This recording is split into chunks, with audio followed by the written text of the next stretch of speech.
point is that he's back. He's going to be safely reunited with his family. He served the United States with honor and distinction. See, that's the point. That's Susan Rice, our national security advisor, describing Sergeant Bowe Bergdahl and why the administration traded 5 members of the Taliban to get him out. It's all now raising a lot of questions. The House Oversight Committee is demanding answers about that swap. Joining us now to weigh in is Texas Congressman Louie Gohmert. It's great to see you, Congressman. Great to see you, Tucker. So this is looking a lot more untenable even than it did then.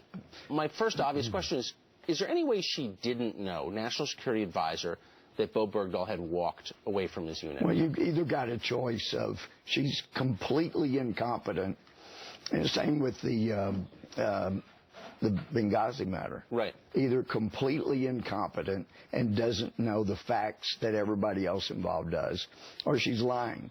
And we've seen enough indications of this administration lying that back in the days as a judge, if a jury finds you guilty of lying to them once, they can find you're quite capable of lying more than once. So there was a remarkable explanation, if you can call it that, coming from the White House this week in the form of a leak to CNN. They tweeted it out. Here's their apparent explanation for why he did what he did.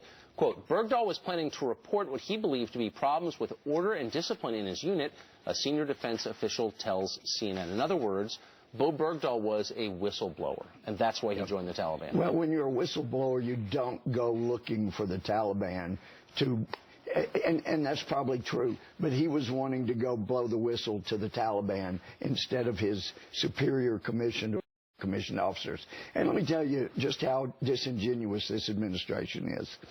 You know, I was in the Army 4 years, Judge Advocate General Corps. I've been to a lot of Article 32 investigations, which is the investigation. Some compare it to a grand jury, but you have one officer do it. I assumed they were having an Article 32 investigation all this time. Right. It was an Article 15-6 investigation, which is an administrative investigation, just look-see. The intention now is very clear. Delay, delay, delay.